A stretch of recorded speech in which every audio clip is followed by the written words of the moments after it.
games! Life is a never-ending series of challenges that only lead to suffering. How are you guys doing? Way to kill it. No, I'm doing What? great. I've had an amazing What? day.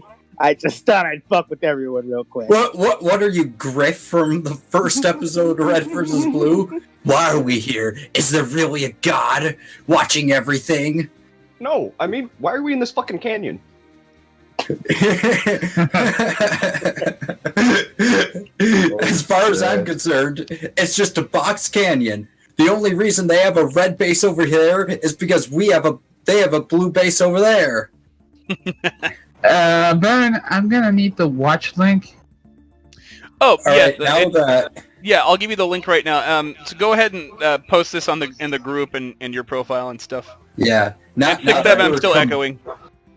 now that we're completely derailed, let's start the podcast. That's a great well, idea. Let's introduce ourselves. Yeah. That's a good one. So what was I for once, I'm gonna introduce Right? myself first. I am your host, Okay. RJ, also known as Red Baron.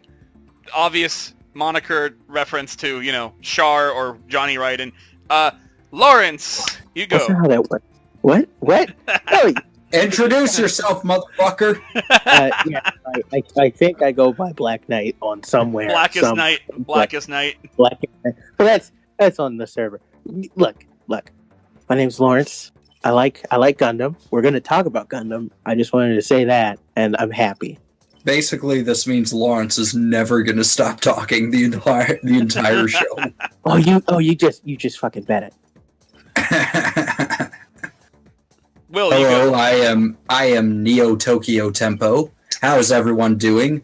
I am pretty new to Gundam, but I've watched it. It's pretty cool. Lewis, you go. Excelsior, true believers. My Dear name God. is Louis, but I go by Striker Red, which is actually a color reference to the last gen Dutch Viper SRT-10. He's a car guy. And yeah, I also watched half of Seda, and 0079 was my first experience besides G Gundam. So I'm kind of used to I kind of know a little bit of Gundam. So I mean, G Gundam's pretty different than most, but yeah, it was entertaining. But we're here to talk about Showa era Gundam, also known as 0079, the very first one. yes. 0079. Yeah. So, do I start off? I would love to start off. We still have one we have more to- dude. Yeah, we have to introduce wait. Mike, Mr. Oh, 676. Mike, you're And here. if I can get my mic working again, I'll keep talking. But 676 here, and I'm fighting with this thing, and I haven't seen anything about Gundam till yesterday. Mike- All I knew were some of the memes. Mike, are you a new type? I Oh, I might no. be a new type No, you're fighting your in microphone. all the worst ways possible. Yeah, I think a new type would be able to work a microphone, but don't mind no. me. Mixer. That's what a cyber new type would be the one. Telepathically. Let me correct myself. A cyber new You type wouldn't would be need the a one. microphone. A cyber new type would be the one struggling with their microphone. And then it would go insane and try and destroy everyone. But that's for later. My brain can't handle all these processors. Quit overclocking. So many people's thoughts inside of my head. See, for a Yes, new type. Oh my god! I can't. So I'm for making anybody so many watching Gundam that might not references know, a new type is like basically the Gundam equivalent of a Jedi, like somebody who's the next evolutionary step of the human race. They can connect to other human beings and the universe. Yeah. They're empaths with pseudo telepathic powers. They're springing on. They certainly do spring it on you. Yeah, it's like how the Jedi in Star Wars were used as pilots. They had their own starfighters. They had higher reflex speeds than the average pilot. So unless you're a naturally talented pilot like Johnny Raiden, who's an old type or a regular person, you were basically faster than most people. Anyways, let's start. A lot of us watched the Gundam movies. Most of us only watched the first one. I think a couple of us watched past the first movie, right? The I'm seven- about a quarter of the way into the second one. I am halfway through the third. Awesome. Lewis, I've seen the show multiple times and the movie multiple times, and I've read the manga multiple times, and I'm currently reading the novelization. Lawrence is our resident Gundam expert. This guy loses his mind if he catches a whiff of Gundam. Look. Sometimes people who are into anime they're like, "Hey, is that a Gundam?" And I'll be like, "Wait, you know what a Gundam is?" And I'll sort of like try and throttle them to like talk about Gundam, but then they only know what a Gundam vaguely looks like. And Yeah, then I get either it's they experienced it if they're around our age, they experienced it through Gundam Wing because Gundam Wing was like the biggest thing Bandai was pushing when we were kids, or it's through an unfortunate means, also known as Gundam Seed, which is it's got good mobile suits, but dear lord, it's like did Square Enix write this?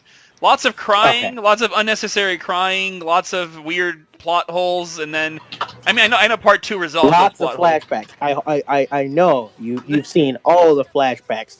I mean, come on, what you just saw that man die. You definitely need to see him die again, as a character thinks about him and cries. You saw him die. I'm guilty. I am guilty of something. I'm just going to admit it. I own the Gundam Seed DVD set as well as the Gundam Wing DVD set. So even though I don't like Seed, I couldn't resist because of the suits. It had amazing suits. Honestly, Gundam Seed and Gundam Wing are like 2 of my guilty pleasure shows. So Same. you can like talk so much shit about Gundam Seed.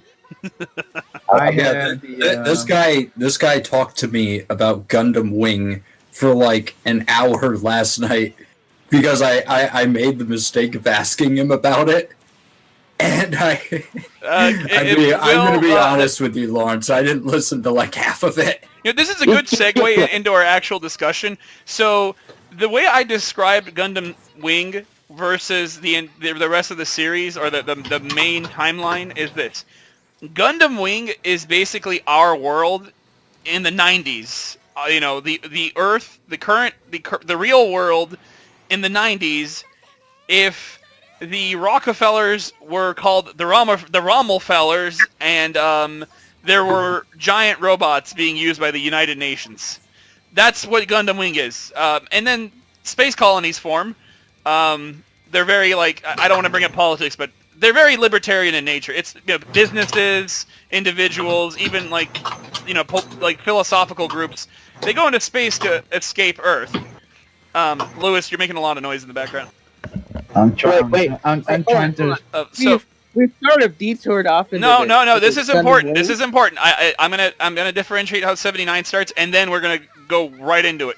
So, Wing is a conflict where the Earth's government, like the United Nations more or less, they basically start. It's in the intro of the show. Every time there's an episode, Wing does this little intro where it shows these Leo mobile suits. They're called Leos. They're like the mainstream mobile suit of the United Nations military. They're the paper mache Zaku. Yeah. So they basically they're invading the colonies in the intro, and every time the intro is shown, it just shows this scene of these Leos pointing guns at people. It's showing basically that, even though the future has brought technology, humanity hasn't changed. It's kind of like this Japanese lesson since the atomic bomb was dropped. That line is dropped in Metal Gear Solid. Different, freaking Godzilla has it. So you get the point. It's nukes and tech don't change people. People are still, they can be assholes. So, anyways, the difference is 79 is a different world. It's got the same geography. It's got, Australia, still Australia, all the country, America, still America. I'd say Australia is a little different, but... Yeah, we're going to get into that. But the timeline is different than our own. It wasn't like, hey, everything was the same until these mobile suits were invented. That's what Wing's timeline is. Everything was the same until this brand new technology came in and exploded. With 79, they had giant fortresses that could fly. Which is, and you guys want to step in and start explaining 79 with me. Hold on. Well, okay, hold on. Let Mr. Gundam take the wheel. Can I at least That's can I start? So the Universal Century is quite similar to ours. In fact, right about now in the Universal Century timeline, we would be building the first space colony. Now, basically, the globalists win, and they form a united Earth sphere government, and they start building space colonies. Now, of course, The what's Federation. happening. Yes, the Earth Federation. I was gonna do a weeaboo thing and say the Japanese name, but I don't remember how to say it because it's really long and dumb. So, the Earth Federation forms. There's some terrorism or whatever. They form a bunch of space colonies, and a charismatic figurehead rises in the colony cluster furthest from the Earth. And he starts talking about this theory about new types and shit. Now, he ends up biting the bullet. There's some suspicious circumstances around it, and then a principality named Xeon arises out of that. Was it Now, named they after get him? their autonomy. It's named after and- him, right? Yes, it's named after Xeon Daikun. Yep. Dumb Daikun. His son is Char. Well, his son is Caspal Rem Daikun, and we'll get to him. He's best boy. And his sister is Artesia Bons. Hold on, Artesia Sundekun, Artesia who Sun- is. Sorry, if I No. butchered. But look into it. So the family known as the Zabi family, they take over. They create a principality. They declare their autonomy, and with these newly developed weapons called mobile suits, they decide we're gonna kick Earth's ass. They declare war with the first operation, which is essentially kamikazing an entire space colony into Australia. And for a size comparison, a space colony is basically the size of a colony. The size of a continent at times. It can be really big. So imagine a giant artificial meteor being dropped on Earth. Usually don't end up being the size of continents. And It can be. That's what I was saying. It can go all the way up to the size of a continent. Is my point. So it can be either tiny, the size of a couple city blocks, or it can be huge. So the one that they dropped wasn't the size of a continent, but it was big enough where the impact had, even though it had disintegrated in the atmosphere, there was a large enough chunk that it took out Australia. So it didn't take out all of Australia. It took out mostly the Sydney, sort of East Coast part. But their plan was to drop this colony onto the headquarters of the Earth Federation government, effectively neutering and eliminating. Of course, thanks to the brave work of Earth Federation forces that were in space at the time, they were able to send it to Australia, but catastrophic damage was incurred by the Earth, and humanity's population was absolutely decimated. And by decimated, I mean halved. So, the Federation realizes that those giant robots are really cool and effective. We should build our own. And thus, Operation V is started, which leads to the production of a mobile suit, the titular one, the Gundam. So there's some punk, 15-year-old kid whose father is designing a suit. He's the engineer. Yeah. His name is Amuro, and his father is basically in the creation team of this weapon. And the alloy is Gundanium. That's what it's made of, right? Or am I wrong? Gundanium, that's Wing. Gundarium is what it's called when you see. Okay. So it is named after the metal that it's created off of. So they create 3 mobile suits, all using an interchangeable core system that is called they're called core blocks that turn into core fighters. Basically, they're tiny little fighter jets that you stuff inside of the robots that can be changed out and produce their own little crappy independent fighters. So Amuro Ray is living on a colony that's currently under mysteriously delayed construction because secretly the Federation government is developing and testing mobile suits within this supposedly neutral colony. Now, Char had been delegated a mission. Char, in the Red Comet, he is secretly the son of Theon Zum, who was the charismatic leader who led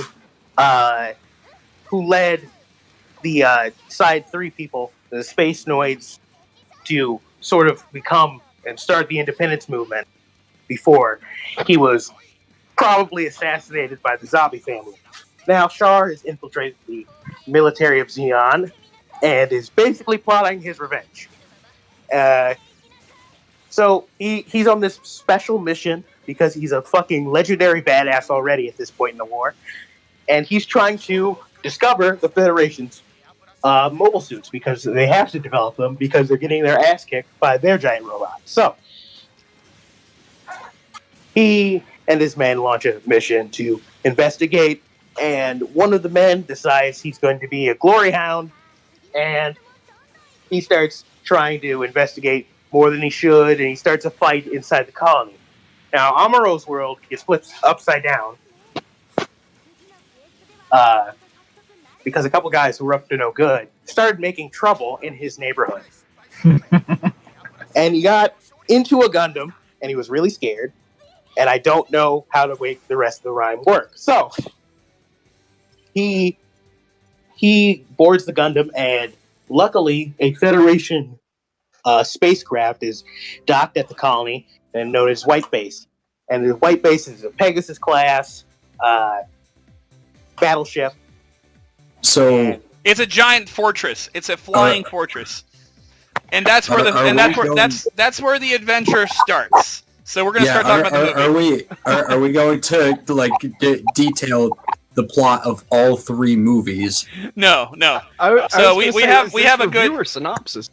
we have a good 30 35 minutes to do this. So now that we have a basic gist of how that world is different from our world, let's get into the grimy aspects. So like the 3 movies are shortened versions of the TV show. TV show is compilations. Yes, they're compilation films made after the show. Now, the show wasn't as popular when it aired, so the compilation films are really what helped save the Gundam franchise, along with the model kits that came out a year after the show had aired in 1980. So the model kits became really popular with Gunpla military modelers, and especially the MSV line. And that helped carry the franchise into the future. And a lot of ideas for how Gundam would have played out and ended were then turned into Zeta Gundam. And I was about to say my first model kits were World War II airplanes on both sides, both American and German airplanes. Well, I say both sides, I mean the Axis and Allies. But my later on, when I was a little older, is when I started getting Gunpla from I have family in Japan, so they'd send me some, and my dad bought me one model kit here. I forgot which Gundam it was. It might have been Wing, but yeah. So it's during that era, the Gunplas were what kept the hype. Without the hype, the series would have gone into wayside, like friggin' Robotech Macross. Well, Macross is still popular today in Japan. It's just that not in America. Well, that has to deal with Harmony Gold and their racketeering and shenanigans. It's very strange. We'll get into it when we talk about Macross one day, and I will get into it. I want to talk about Macross. I think proverbially put my foot up Harmony go with that. we should do Macross either in March or January, one of those two. Up to you guys. March, because it starts with that. Yep. Starts with the name. Anyhow, so okay, so yeah, Gundam is it's really interesting. It's the real robot subcategory of mecha. So a lot of it entirely defines a small subgenre of anime. It is incredibly influential. Sort of all the sort of plot archetypes and things that they lay out would then be repeated mostly by themselves and then copied the things like well, here's the thing. You'll immediately notice some similarities with Evangelion, which has a lot. Lawrence, you gotta let other people talk. Oh yeah. Damn, dude. All right. No, he's good. So Lawrence, you helped bring the audience up to date with. You introduced the gist of it. So, anyways, you guys you watched the movie. Like, what? First thing I want to get is what's the impression you got? Because I know Will wasn't that much into Gundam. He's just getting into it. I want to hear what he thought of it, and I want to see what Lewis thought as well. Because I know Lewis is into it, but go ahead. I thought. Well, first of all, I feel like these compilation movies they really didn't do as good of a job as they should have been at cutting off the fat and making the show more watchable. Because it seems like they went way overboard in this cutting off the fat process, and they cut off a lot of the really good meat of the show. So a lot of it is plot. It feels like they're smashing together a lot of underdeveloped plot lines that needed more scenes to be fleshed out. It feels like it's breaking the standard type of story arc, the sort of beginning, middle, and end thing, where it doesn't feel like there's a proper build-up and the climaxes just come out of nowhere. And it feels like it's way too much plot for 2 hours. Or 2.5 hours, however long the runtime was. But what I have seen some of the original show, and that combined with the movie, what was there, the meat that was there was very good. Lawrence, you were making a lot of noise, dude. No, I don't know. Wait, who was? Go ahead. It was. I was looking at the screen. It was Lawrence. And it. All the characters were very interesting, very good characters. Amuro, he actually reminds me a lot of Shinji, and people are going to be mad at me for that, but he kind of does. I mean, Shinji's a bit younger, and he's a little bit more effeminate than Amuro, but he's kind of this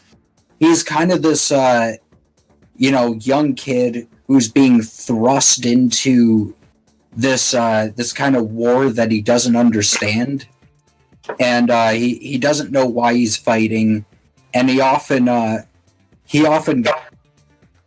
Jesus, Lawrence, you need to fix that. Plug in some headphones or something. He often can't fight for whatever reason, not like physical reasons, but because he locks up mentally and emotionally, and you can really feel his struggle throughout the show. Let's see, Frabo is an absolute sweetheart. She is extremely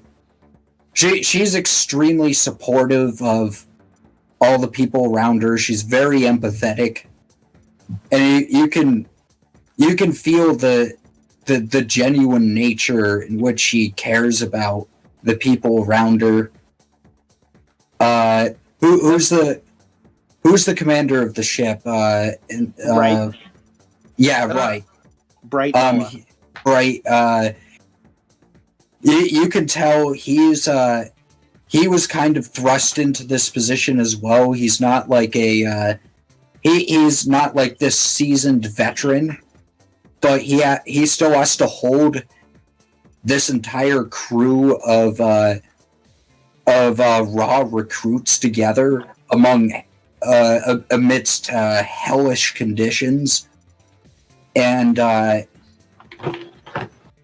he doesn't always make the right decision, but he does a good job. And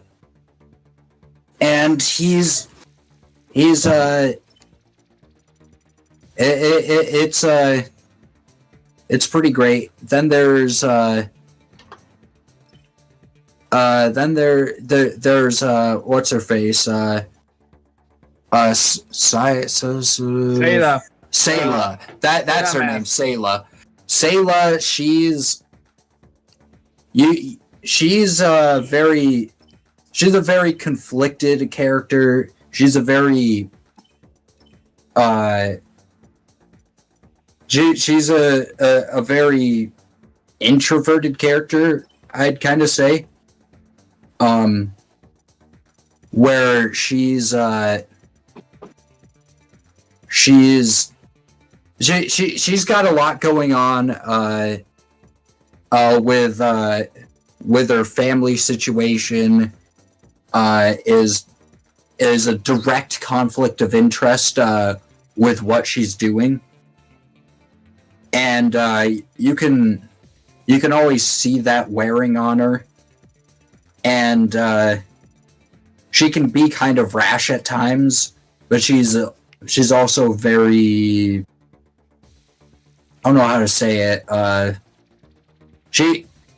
She's pretty tough, I'd say.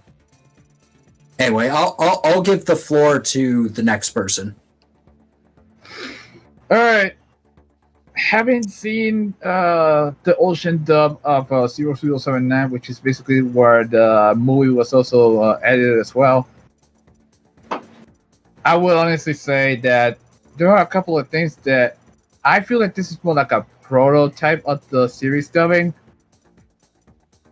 Because here's a comparison. In the case of Noah Bright, he has a British accent in the he has a British accent in the movie, whilst in the series he does not. He has a typical American accent, or Canadian in this case. And some of the acting, I don't know. It was, compared to the series, it lacked a little something regarding. They weren't putting any effort into it, considering compared to the series. You know, some of the lines were a bit monotone. Yeah, I would say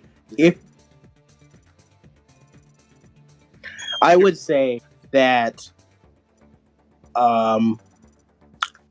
watching the movies, you watch the movies subbed. The Japanese actors, all like the entirety of the Japanese cast, are legends, absolute legends. Especially Char's voice actor Shuichi Ikeda. He is freaking magnificent. His performance is always knocks it out of the park. Now, I would say the best English dub as far as the Gundam characters, because the Gundam characters, unfortunately, over here in the West have been recast way too many times. But the people who did the the dub for the series and dub most of Gundam. They're all pretty decent voice actors, and I especially love Brad Swale as Amuro, and I can never remember the man who voices Char because he's like the person I would say is the second best voice. Oh, you mean the actual? Okay, never mind. Sorry, you meant the show, not the movie. Because I was gonna say Stephen Blum voiced him in the movie.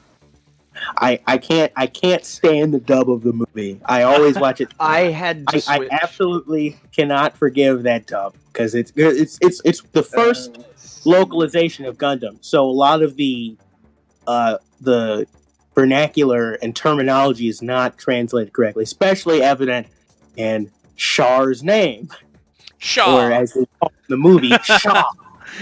I was just saying before the podcast started, I'm like, you know what? This would be a really good Gone with the Wind joke. Like, Colonel Shaw, just take the Zeon boys and leave. The Federation's on the way.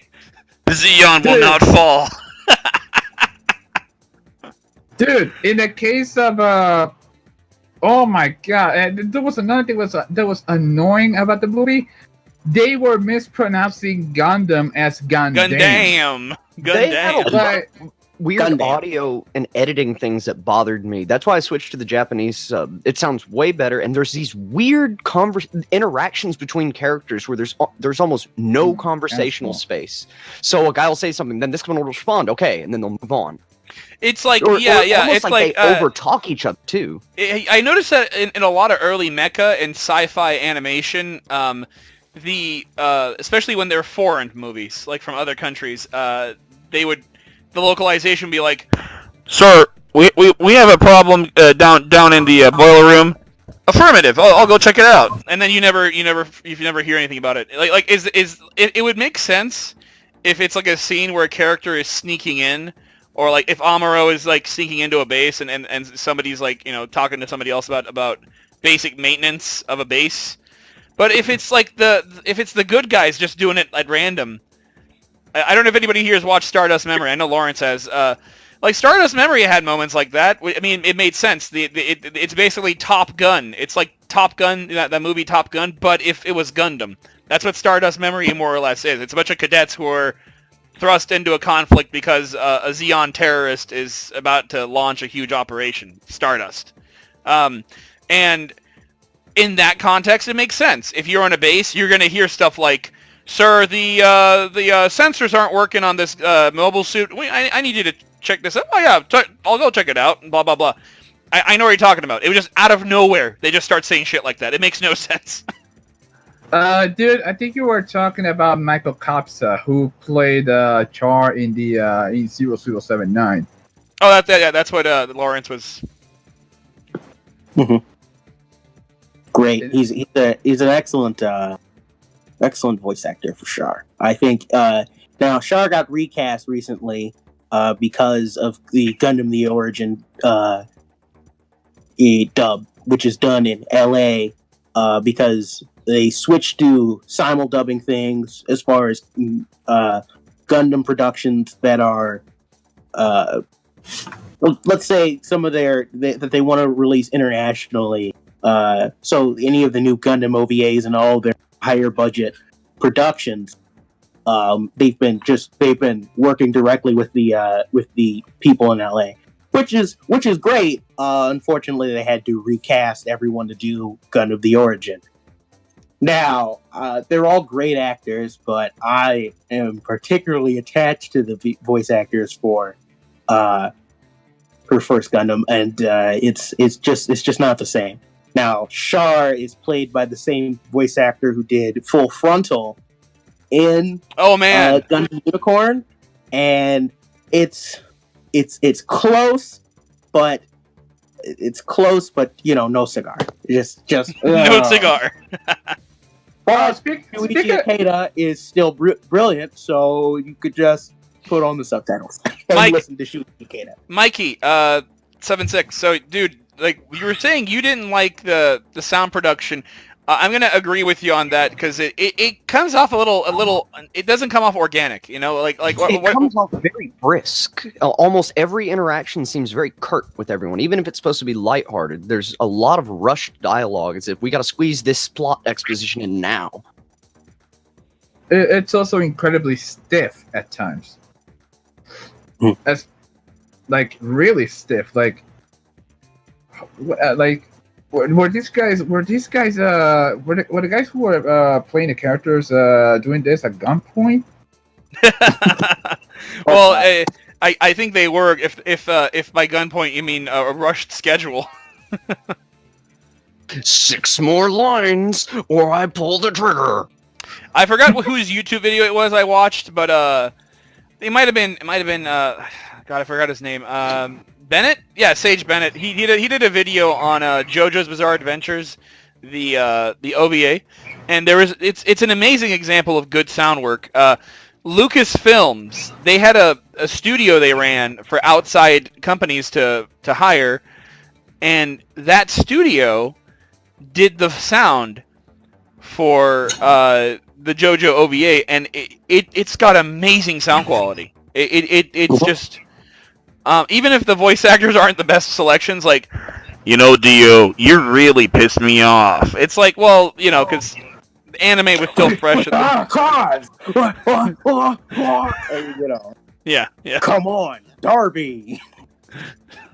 So, yeah, it's when you can tell when something has had some, you know, love and grease put into it, you know, some elbow grease put into it, or when it's rushed and you're like, why are they talking about what's going to be for lunch today, and then to not bringing it up ever again? Like, we're going to have lunch today, okay, and then the scene changes. Enough! My ship sails in the morning. I wonder what's for dinner. I remember. Cut to combat. Oh, dude! Now that I think about it, this isn't exactly this isn't exactly more of an abridged, but more like a highlight reel of what has been going on from the beginning up to the battle with Rambarao. Kind of, yeah. You kind of hit the nail on the head. It's What do you kinda think, like Lawrence? a 2-hour flashback episode, recap episode. What do you think, Basically, Lawrence? yeah. Think of the movie. No. What they just said. Do you agree with them? Yeah, it's I would definitely say so, because there's you get to ruminate on a lot of the events that are happening in the show, and there are also little side elements that definitely help portray the struggle of what they're going through that are just completely eliminated. Now, there's a large chunk in the show where Char is absent, and it makes his presence more felt when he returns. Now, in the movie, he's essentially there for most of it, by cutting out all these certain details. Like, there's an entire character, Makwebe, who gets cut out, which is okay. I mean, I guess I'd say that Was he the one with the weird mobile suit during the attack on Jaburo?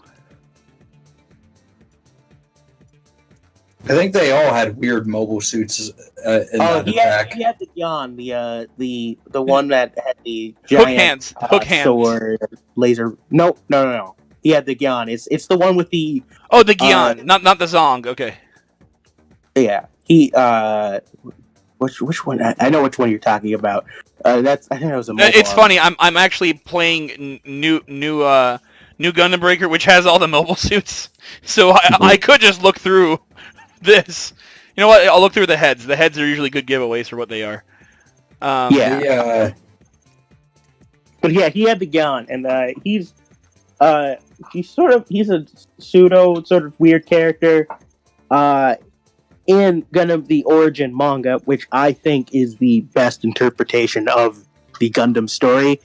There's a lot of weird issues as far as there are minor ones as far as the plot goes, especially with geography and where the white base ends up going. Like they go up to California only to come back down to like South America, or no. Before they go to South America, they go to, I think, back to Europe. Then they go back to South America to head. I found it. It's the High Gog. The High Gog. Yeah, no, he pilots the Gyan, which is completely removed from the movie, for time, obviously. It's not the first time like pseudo important stuff gets cut from a compilation film. And Zeta Gundam, there's an entire sequence that was extremely important to the show that's just gone. I'd say a lot more crucial than anything that was cut from this compilation film. I think one of the issues I had with the compilation films is I know it sounds kind of cliche to just say pacing, but I think it's a lot of people they really don't think about how temporal space, how time is used to create tension. Mm-hmm. And when these events were laid across 24 minute episodes, like for example, when White Base is entering Earth for the first time and Amuro has to survive re-entry in the Gundam. I was about to say that exact scene. So It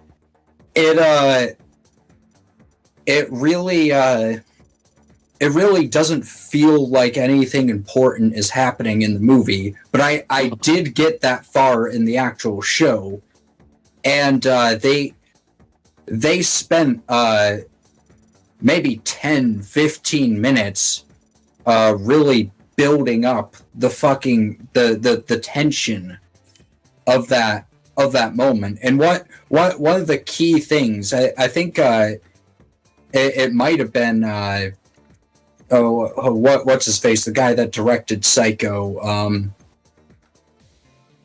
the hell was his name? Alfred Hitch. Alfred. No, I don't know. Alfred. It was Alfred Hitchcock that said like the most important thing for building tension is time. The more time, the more tension. And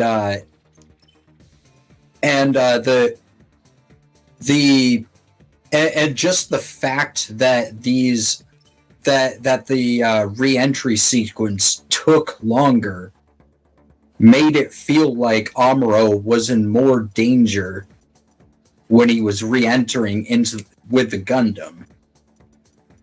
And I think that's really important, and I think it really showcases why, like, what my problem with the compilation films are, because these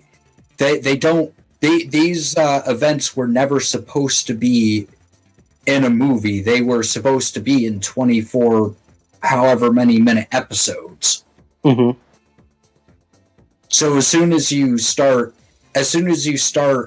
slapping these events together in a 2 hour or however long, they feel like they're just drifting by you, and then the next event's happening. And I feel like that's what kind of caused sort of a lot of the confusion as to like what's going on a lot of the time is that because a lot of the times the movie was washing over me.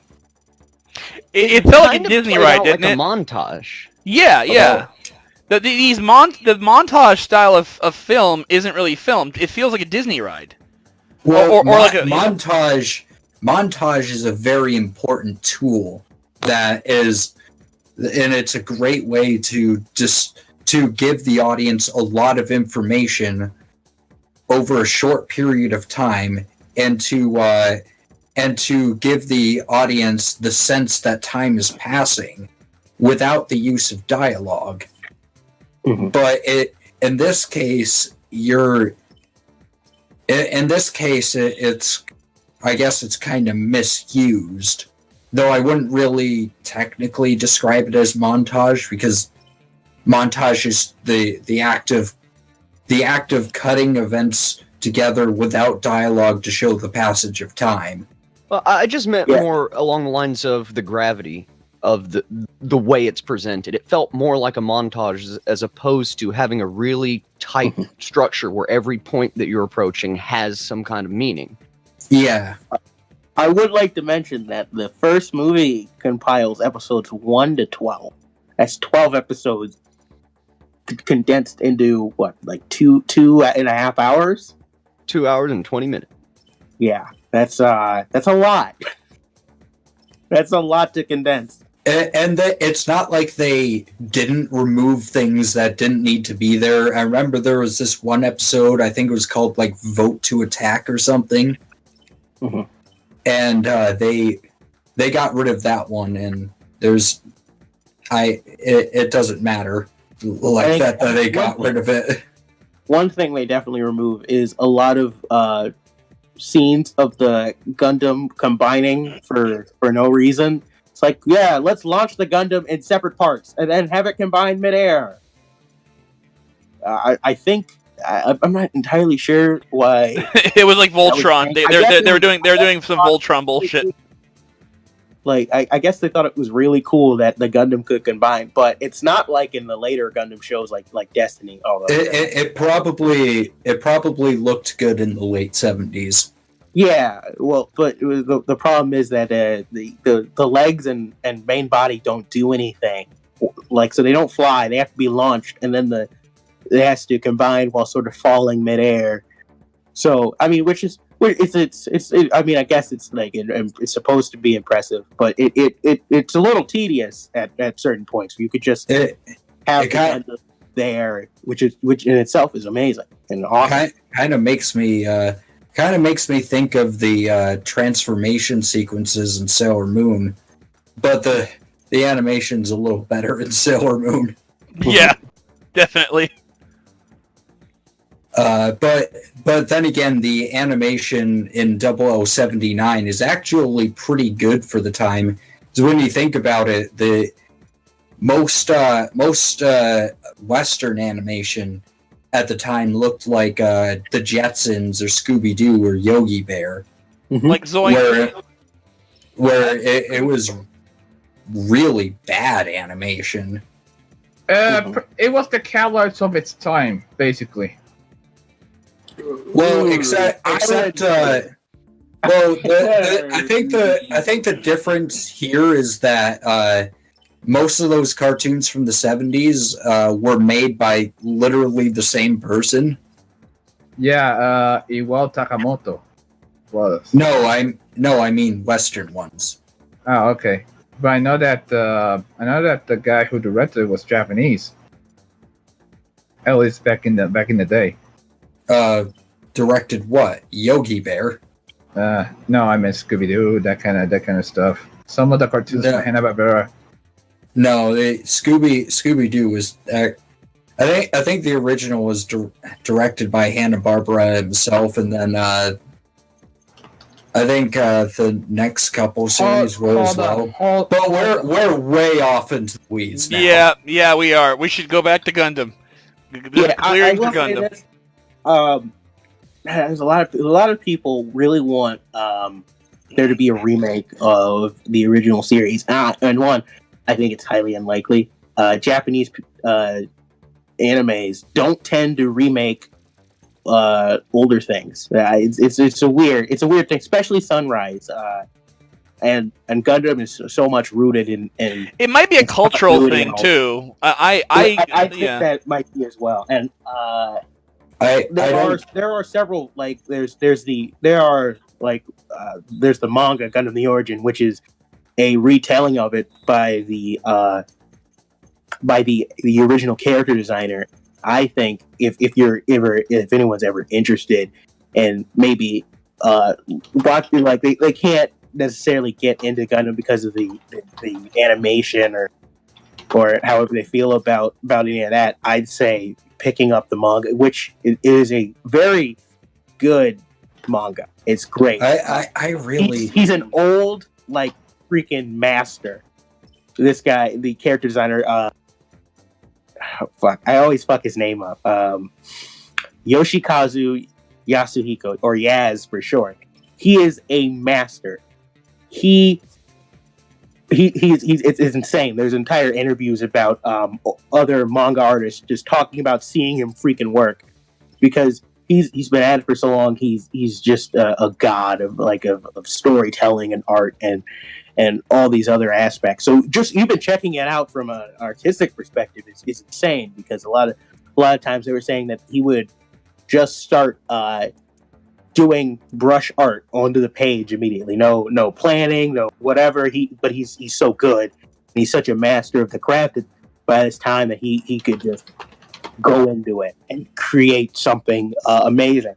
And it fixes a lot of plot weirdnesses that happened in the original Gundam just because of it's a product of its time, whatever. And there's a lot of thought and interesting things put into it.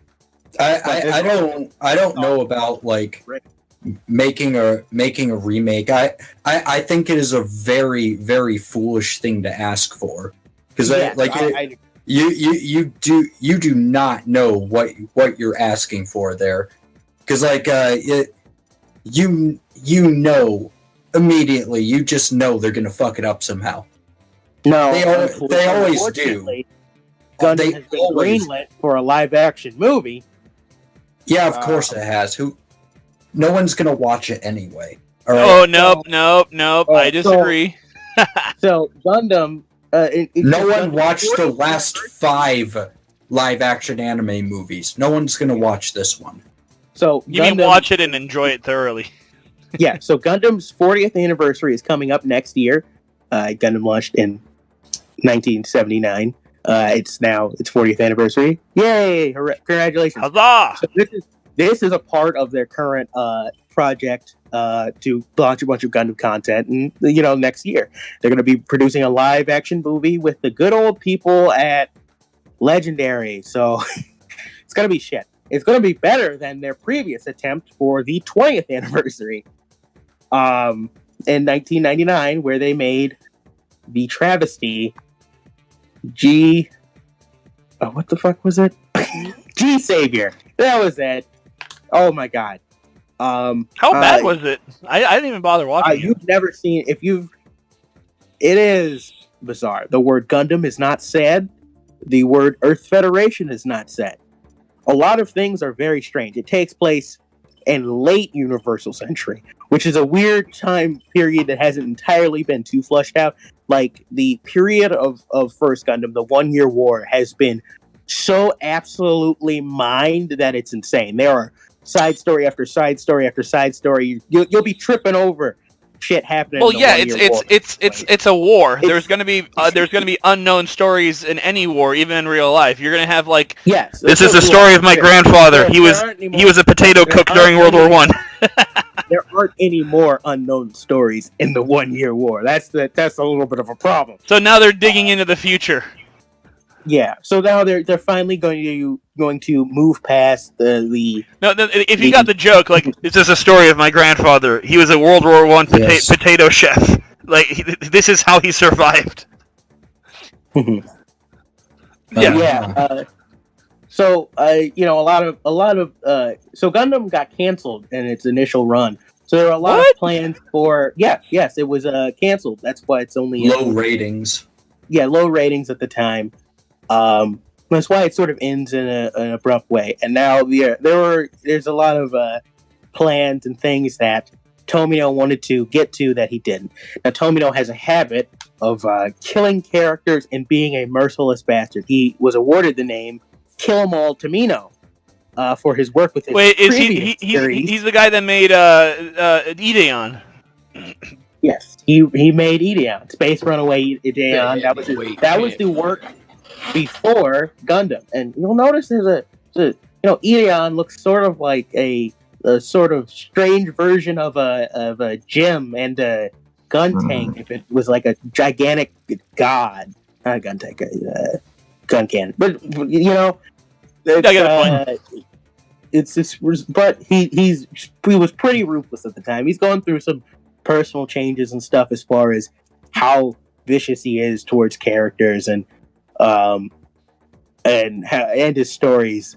But Gundam was fairly adult and dark of a work, and his original plan was that Char would kill Amuro and join the White Base and pilot his very own Gundam. And That's wild. And the White Base would take on, the rest of Zeon's forces and defeat them. And then the White Base would turn against Char and defeat him. Which is quite wild, different. Now, the idea of Char joining the good guys would be reused in Zeta Gundam, as well as a couple other things. There was the planned sequel to Gundam before it was Zeta Gundam was greenlit, was a project called MSX. MSX was going to it's sort of akin to like MSV things, which are just Mobile Suit Gundam variants or whatever, and it featured a bunch of mobile suits that were going to be used later on in the show. There was going to be several upgrades of the Gundam that would,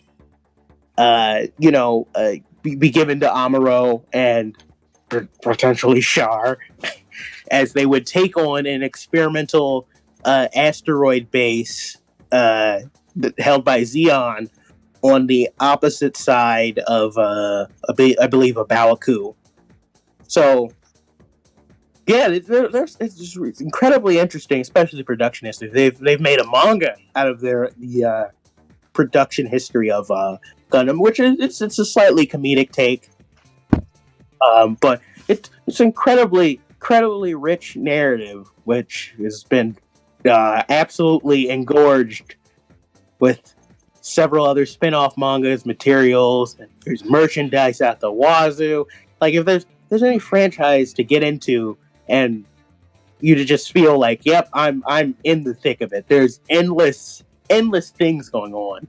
Yeah, Gundam is definitely one to look into if you want to. I've been into it. I've had a very busy life, and I've been into a lot of franchises just because of how much I love comics and manga. And Gundam is one that I still am learning about. Like I finished Full Metal Alchemist. I watched the anime, the original anime, which is considered non-canon by a lot, but some fans, not a lot, but and then I watched Brotherhood after I finished the manga, and Brotherhood's just a retelling of the manga. But when I finished Full Metal Alchemist, I'm like, oh, okay, I get it. I get the gist of this. But with Gundam, it's insane. It's like there's so much. There's the Universal Century. Then they have that newer one. It's not brand new, but they have that one. It's the time traveling storyline where there's just a guy who goes around and he's meeting all the different variations of how the Gundam timeline could have gone, and like how basically. They've even made a game. So Gundam Versus on Vita, PlayStation Vita, and the Versus series, they have this whole thing about timelines, and they show all these like what if scenarios. Well, I mean that's kind of a trope at this point, but they just looking at that shows you how huge the series is, because they have to leave out a lot of stuff. They have to leave out a lot of meat just to make that game playable. Otherwise, you'd end up with like, I'd say 100 gigabytes of data just for like part one of if you wanted to have like a chunk of the Gundam universe at your disposal. It's a lot of data. So I'm gonna agree with you on that one. I want to see what Will and Mikey. What do you guys? I don't know how much Mikey's been into Gundam, but I know Will's just getting into it. Are you guys liking the Gundam universe so far, just given from what you've seen and what you know? I mean, I like the show, but like, I cannot imagine just getting there's way too much of it. There's like I've seen charts, dude. It's too overblown. there's just too much of it. I can't watch that much shit.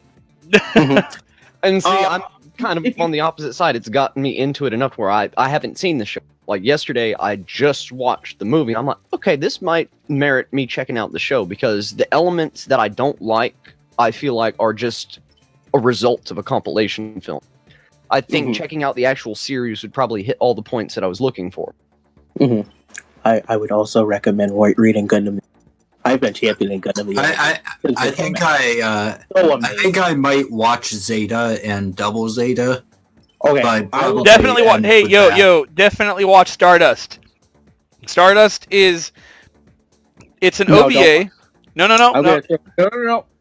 I'm gonna throw Stardust under the bus. Nina Purpleton. Like you got to be invested in Gundam to deal with Nina Purpleton. Okay, I'm just gonna be honest with you. Nina Purpleton is a beast unto itself, and it's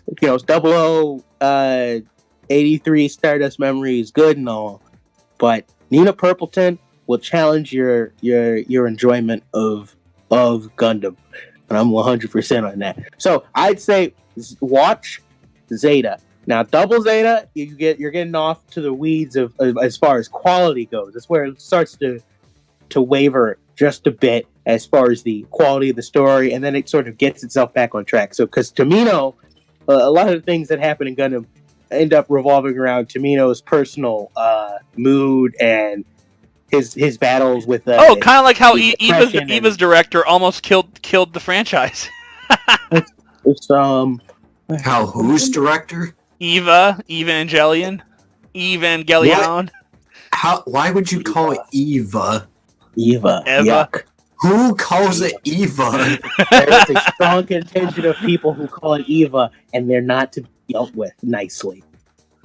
I'm gonna back away. Anyways, so so he had that guy also had severe depression and Dude, this guy's been trying to talk like the whole podcast. Oh, okay. Yo, all right. So, Lewis, I want to see what you think as well. Actually, Oh dear lord! I was gonna mention that it's Hideaki Anno first and foremost, and goddamn it, dude! I've been trying to talk about how Tomino makes Gen the Butcher Urobuchi seem like a saint in comparison when it comes to killing his own characters. There's so Zeta Gundam is Tomino lives up to the name Kill 'Em All Tomino throughout Zeta Gundam. He is absolutely quite ruthless, and Zeta Gundam is quite can be quite dark and depressing as far as many people are concerned. So there's so to balance that out, It's sounding wonderful. in Double Zeta, there's a lot of weird, lighthearted comedic elements right at the beginning. A lot of it, and it's very strange and a little off-putting, and it'll throw you off. But if you could get through it and into the show, it picks up, and there's a lot of interesting. There's a real interesting plot. Unfortunately, his original plan for Double Zeta gets thrown off because the movie gets greenlit, and when the movie gets Char's Counterattack gets greenlit, he takes those plot elements from that he was originally going to put in there and puts that all into the movie, separate from the show. And I think the plot of the show suffers because of it just a little bit, but it's still good. I don't know if I'd say it's entirely. You're roboting a bit. Am I? Yeah. I'm Speaking But, of Zeta, we're already extended a little bit, but I'm gonna give us another 10 minutes, and namely because normally we do with the new format for the show, we're doing like 35-minute bits, 35 to 40, but we're only doing it for once for this month. So I'm gonna give us another 10 minutes, 10-15 minutes. So like until it's 7:48 my time right now, so I'd say until 8 o'clock, and then we're gonna end. So if we were to wrap it up. Well, I guess we can hit on Best girl. just a couple. Well, we'll talk about the characters for a quick second of like as far as memorable ones that we liked. We thought of just the cast in general. Oh wait, we can't go through a whole podcast about 0079 without mentioning the chocolate moment. The chocolate. Oh Yes. God! Hey kid, you want some chocolate? I want my dad.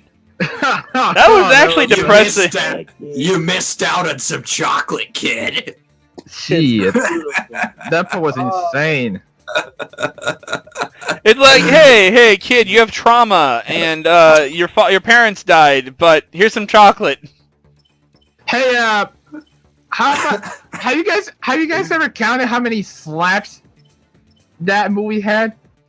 Oh, there's a ton of slaps, and it's all great. Oh, yeah. Slaps The are Bright- 100% okay in my book.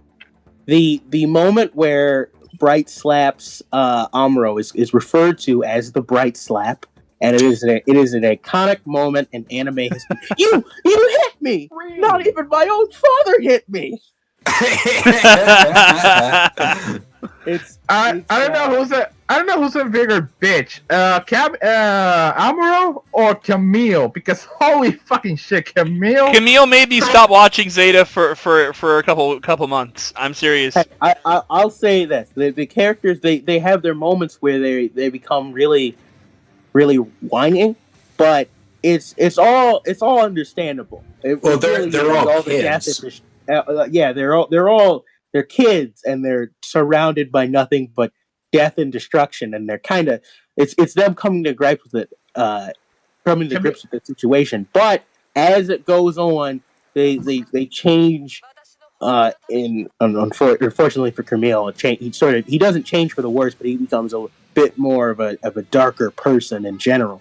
But with Amuro, he sort of he ends up dealing with it better, but he's still not a person who's the best off mentally. Well, it's kind of like, people always like complain about Luke Skywalker in the beginning of Star Wars, and it's like, that's you can't expect him to be a Jedi Knight right at the beginning of the movie, or else there's no character development to be had.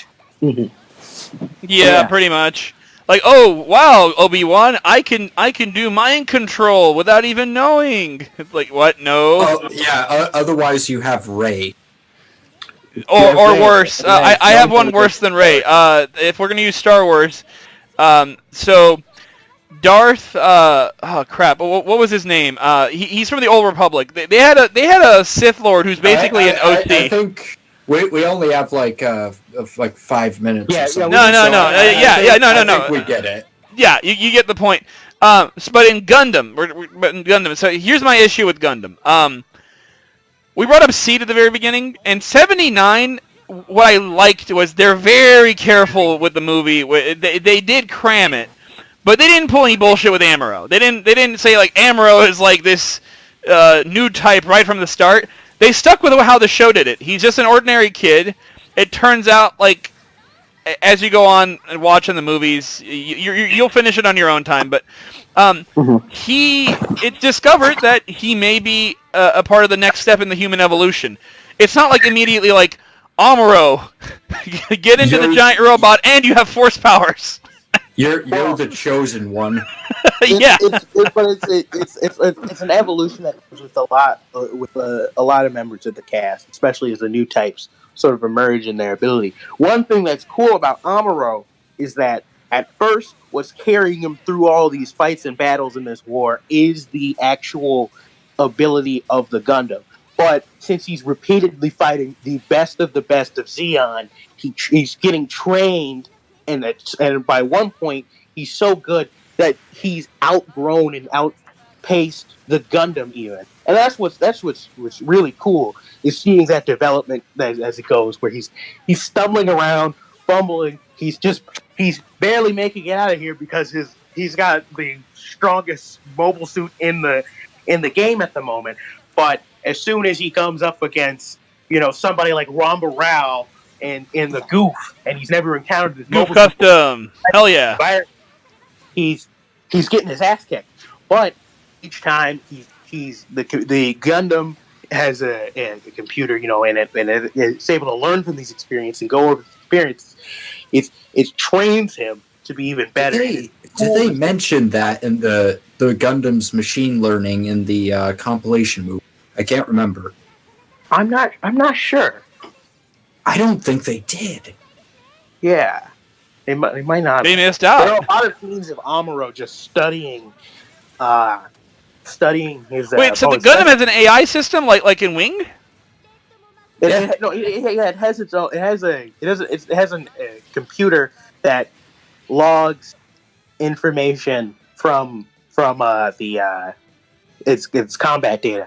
Now it's different from the Zero system. Zero system is that, but like to the next level where it's sending you into It's borderline. If you're paranoid about technology, the Zero system is borderline evil. Like it actually tells you to keep killing. But that's a point of combat, though. The Zero system has a bunch of crazy, weird abilities that border on sort of new type-esque stuff where it's giving you visions about things, but it's completely like out of control. The Zero system's like broken. It has all this combat data, enhances the pilot to the point of insanity. We have 5 minutes, by the way. Yep.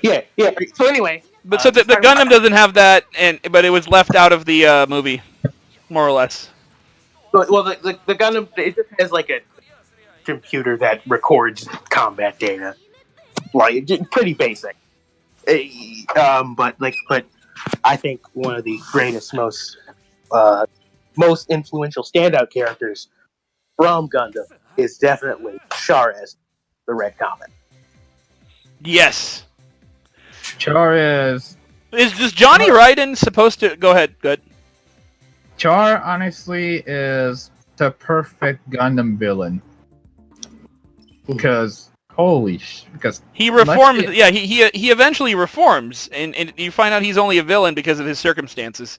Those Well- make interesting character villains, not cartoonish, mustache like General Grievous in the Clone Wars.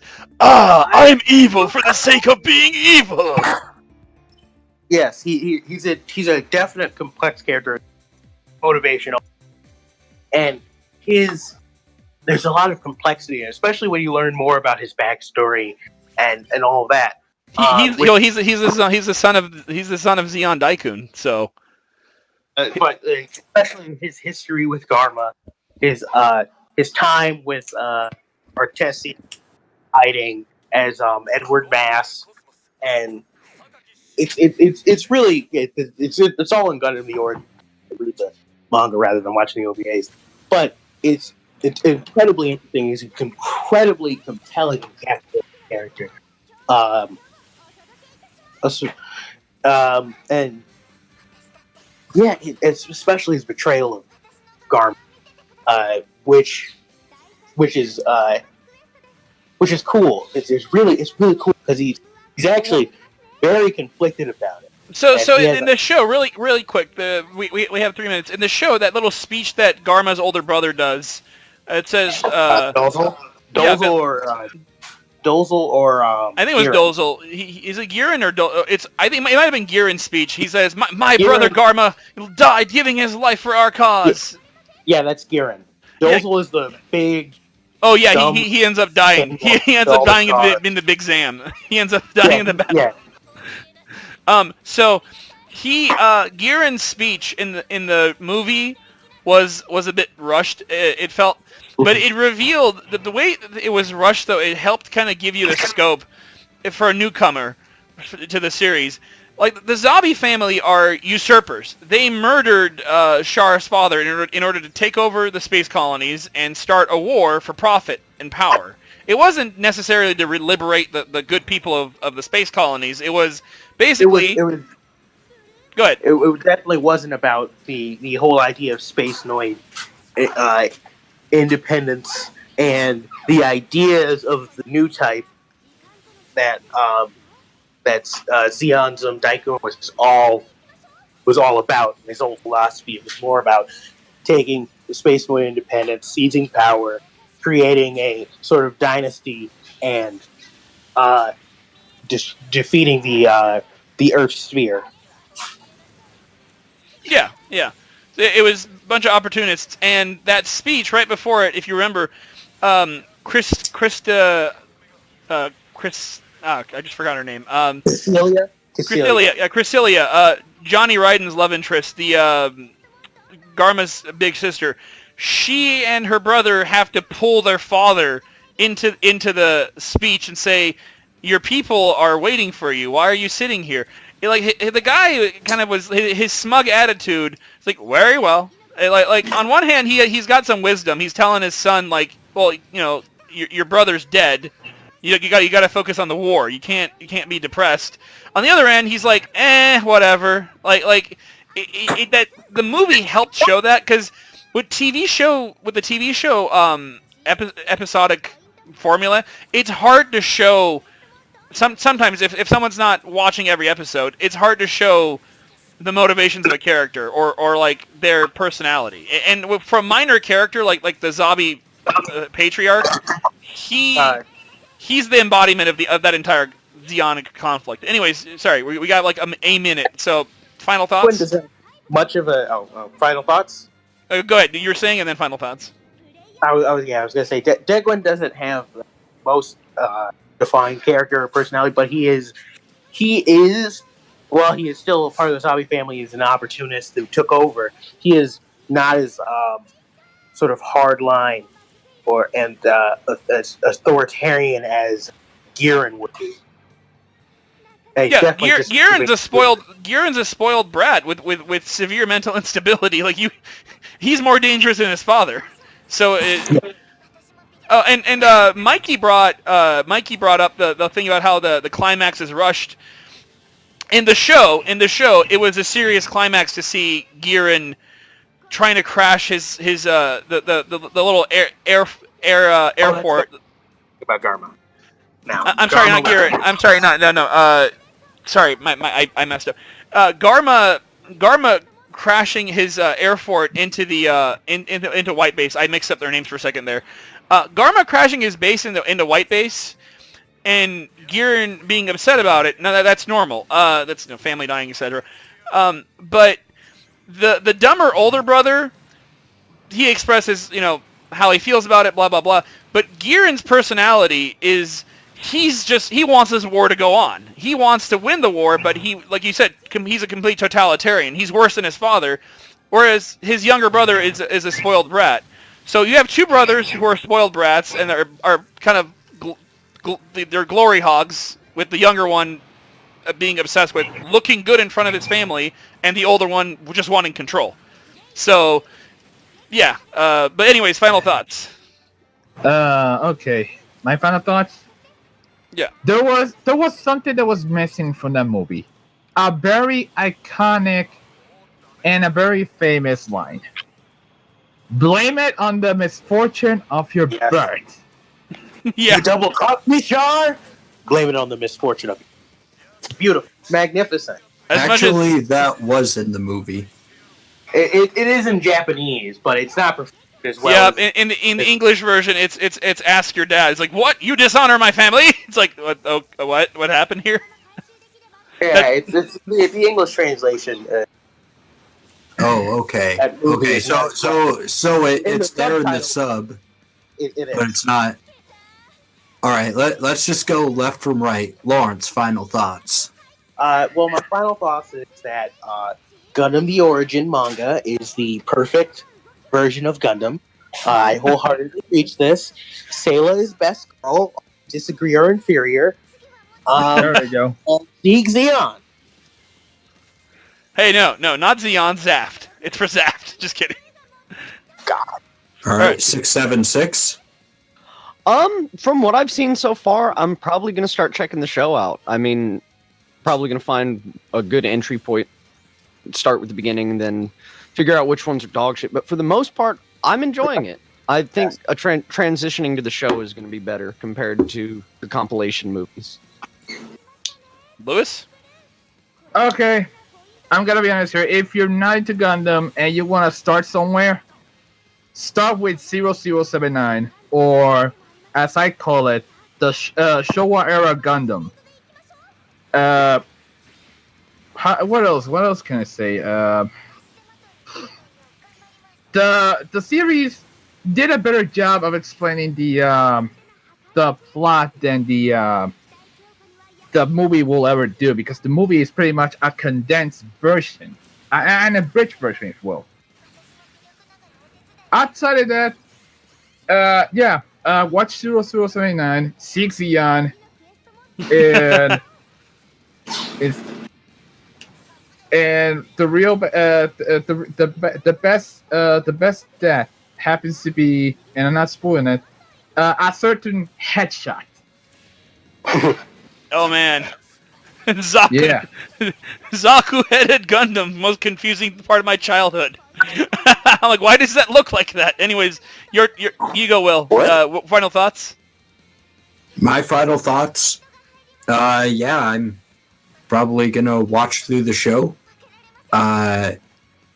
It's some pretty good stuff.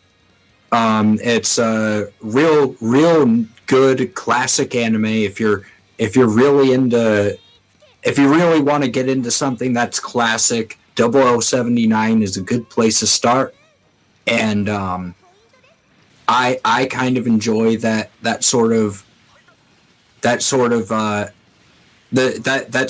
iconic part of retro culture that you can look back to and really appreciate. It's the basis for modern mecha. It's not just that it's a basis for modern mecha. It's a work of art in itself that has stood the test of time for generations. And Well it's put. incredibly memeable as well. That Alright. too. I'm going to finish it with my own final thoughts, and then I'm going to say goodbye. So, what these guys said, I completely agree with. But most importantly, something that Will had said before the podcast even started, you can see all sorts of influences in Eva and other shows in Gundam, even especially in the music and the tone of how the stories go forward. But I grew up watching Big O. Big O is next to Gundam. It's my favorite anime that I grew up with on the Toonami block, and gotta say, 79's music and action really reminds me of that. It's a little slower paced than Wing and Seed, but I think it's pretty good to get into if you want a balance between realistic war and sci-fi. It's got a good combination of like fantasy and war fiction. So if you want to get into something like that, Gundam's gonna be your go-to.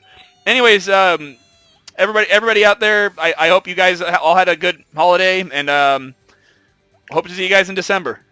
Cheers.